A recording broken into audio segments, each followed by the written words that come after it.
Subscribe now and press the bell icon. Never miss an update.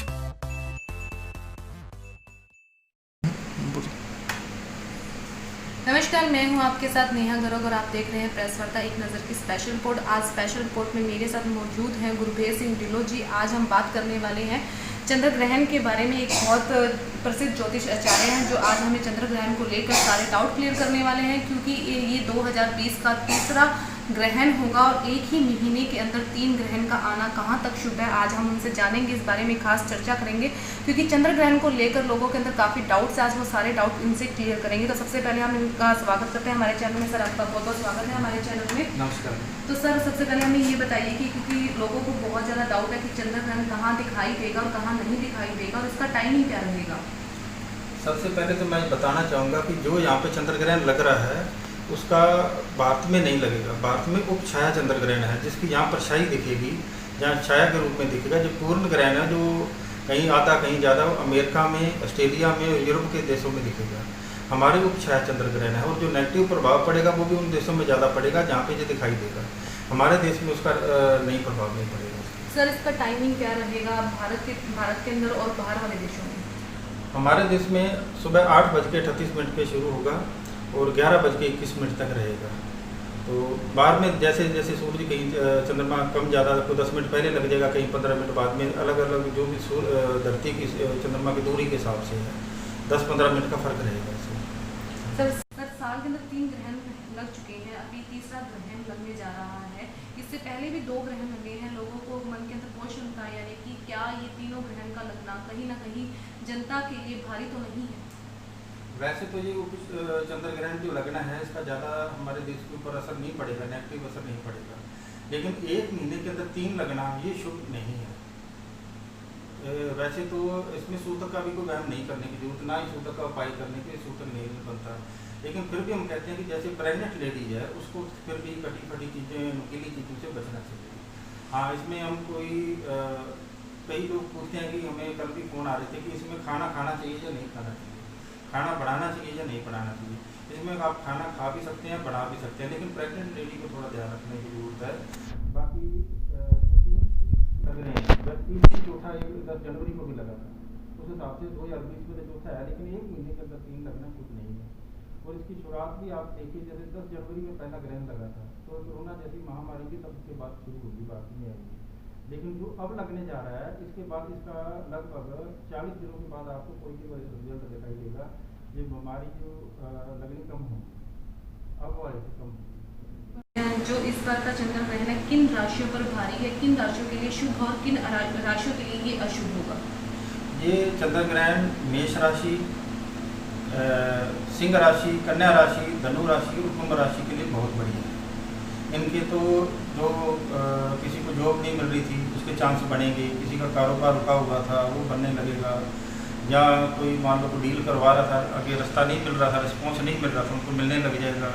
जो बच्चे पिछले दिनों पढ़ाई में कमज़ोर रहे हैं उनको भी आगे, उन स्टूडेंट को भी अच्छा इसका लाभ देखने को मिलेगा।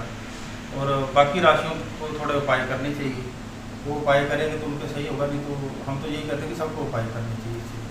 सर, किस तरह के उपाय करने चाहिए जिन राशियों पर ये चंद्र ग्रहण भारी है। जिन पर भारी है मैं कहता हूँ उपाय तो सबको करना चाहिए, जिनके ऊपर भारी है उनको भी, जिनके ऊपर नहीं है उनको भी, क्योंकि कोई ज़्यादा खर्च नहीं आता। जो खाने पीने की चीज़ें हैं वो हमें दान करनी चाहिए या वस्त्र दान करने चाहिए। खाने पीने की फल फ्रूट भी आ सकता है, मिठाई भी आ सकती है, तो खाने पीने की कोई भी चीज़ करिए, नारियल भी कर सकते हैं आप, तो वस्त्र भी कर सकते हैं, यही दान करना चाहिए। सर, दान पुण्य का, जैसे कि आपने बताया कि दान पुण्य करना चाहिए, दान पुण्य का क्या महत्व है चंद्र ग्रहण के ऊपर। दान पुण्य से हमारे जो कष्ट हैं वो टलते हैं। और देखा होगा जो पूर्ण ग्रहण होता है उसमें हमारे मंदिरों के या धार्मिक स्थानों के कपाट बंद रहते हैं, लेकिन ये कुछ छाया चंद्र ग्रहण है, इसमें कपाट खुले रहेंगे।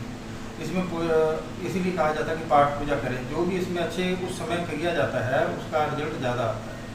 जैसे कुछ हम किसी को कहते हैं कि ये उपाय करो, 4-4, 5-5 दिन लगातार उपाय कराते हैं, तो हम मैंने भी, जैसे हमारे पास आते हैं लोग, उनको कहता हूँ कि चंद्र ग्रहण के उपाय करा दो, तो आपको साल भर ज़्यादा उपाय करने की जरूरत नहीं। आपकी नेगेटिविटी है, जो मेन चीज़ नेगेटिविटी दूर होगी उससे।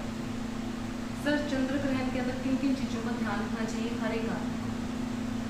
हर एक आदमी को सबसे ज़्यादा तो मैंने बताया कि प्रेग्नेंट लेडी को रखना चाहिए। नुकीली चीज़ें जैसे कैंची है, नेल कटर है या चाकू छुरी है, उनसे थोड़ा दूर रखना चाहिए।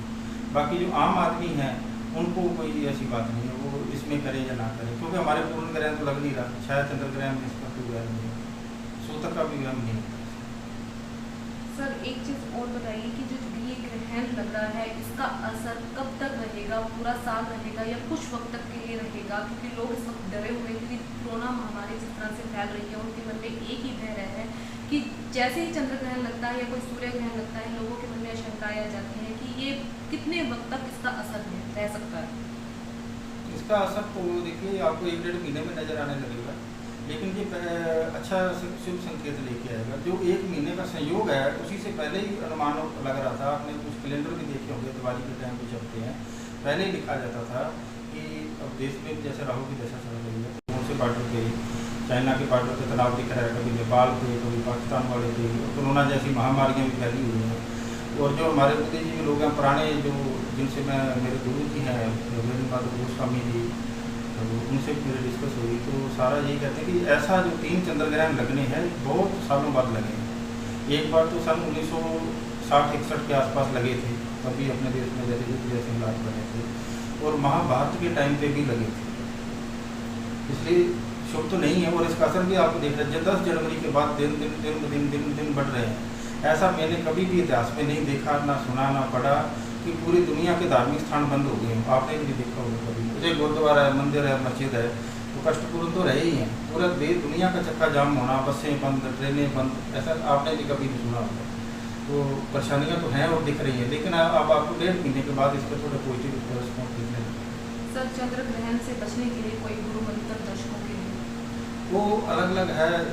कोई जैसे हिंदू धर्म को मानता है, सिख धर्म को मानता है, तो जिसमें भी धर्म को मानता है उसके जो मंत्र जाप है वो अपने धर्म अनुसार कर सकता है। हम ये नहीं कह सकते कि आप हनुमान जी की पूजा करिए, हो सकता है आप शिव भक्त होंगे, जहाँ आप हो सकता है मैं आपको कहूँ गुरुद्वारे का पाठ करिए तो आप तो फलाने देव देवता को मान, जिस भी इष्ट को मानते हैं उसकी आप पूजा कर सकते हैं। सर दर्शकों के लिए कुछ खास टिप्स आप देना चाहेंगे जिससे वो चंद्र ग्रहण के प्रभाव से बच सके? उनसे बचने के लिए तो मैं यही कहूँगा कि सबको एक अन्नदान करना चाहिए, सबको करना चाहिए, जिसके ऊपर भारी है नहीं है, उससे हमारे कष्ट दूर होते हैं, हमारी नेगेटिविटी दूर होती है, जो इसका रिजल्ट आना होता है। दूसरा, अपने पेरेंट्स हैं उनके पैर भी छूने चाहिए, और माँ भी, ज्योतिष ये कहता है कि माँ भी चंद्र, जैसे चंद्र ग्रहण लगता है जैसे हमारी आयु कितनी उसका भी चंद्र से पता चलता है। हमारी कौन सी राशि है तो चंद्र कौन कुंडली के 12 खानों में कहाँ चंद्र बैठा है, वहीं से हमारी नामकरण किया जाता है कि ये फलानी राशि है। इसलिए माँ के भी पैर छूने आवश्यक हैं। माँ अगर नहीं है किसी की, अपनी चाची, ताई, दादी, उसके पाँव जरूर छूने चाहिए, उससे भी कष्ट निवारण होता है। बाकी खाने पीने की चीज़ें दान करें, गरीब लोगों को करें, धार्मिक स्थान में करें, अच्छे उस समय अच्छा लिटरेचर पढ़ें, अच्छे धार्मिक पुस्तक पढ़ें, तो वस्त्र दान करें जरूरतमंद को, खासकर मैं कहता हूँ कि पात्र को दान करें, ये करें, अच्छा रहेगा। सर एक लास्ट सवाल कि चंद्र ग्रहण के टाइम या कोई भी ग्रहण हो तो उस वक्त हमें ये कहा जाता है कि हरी चीज़ें खाने पीने की चीज़ों में डाल देनी चाहिए, तो इसका क्या महत्व है? हरी चीज़ें वो इसलिए कहा जाता है, लेकिन अब ये कुछ है चंद्र ग्रहण है तो इसमें वो माने नहीं होता। तो हरा रंग बुध का है, बुद्धि का है, तो बुद्धि के ऊपर भी जब नेगेटिविटी आती है तो बुद्धि के ऊपर प्रभाव डालती है।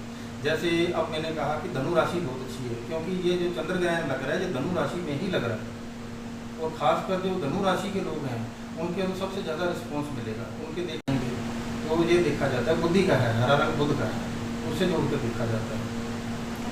तो ये थे मेरे साथ ज्योतिष आचार्य गुरप्रिया सिंह ढिल्लों जी, जिन्होंने हमें बताया कि जो भारत के अंदर चंद्र ग्रहण लगने वाला है वो उप छाया चंद्र ग्रहण हो, इसलिए डरने वाली कोई बात नहीं है, लेकिन थोड़े से टिप्स आप फॉलो करके चंद्र ग्रहण के प्रभाव से बच सकते हैं। तो आई होप, मुझे उम्मीद है कि आप ये जो टिप्स हैं फॉलो जरूर करेंगे। इसी के साथ हमारे चैनल को लाइक, शेयर और सब्सक्राइब करिएगा। बहुत बहुत धन्यवाद।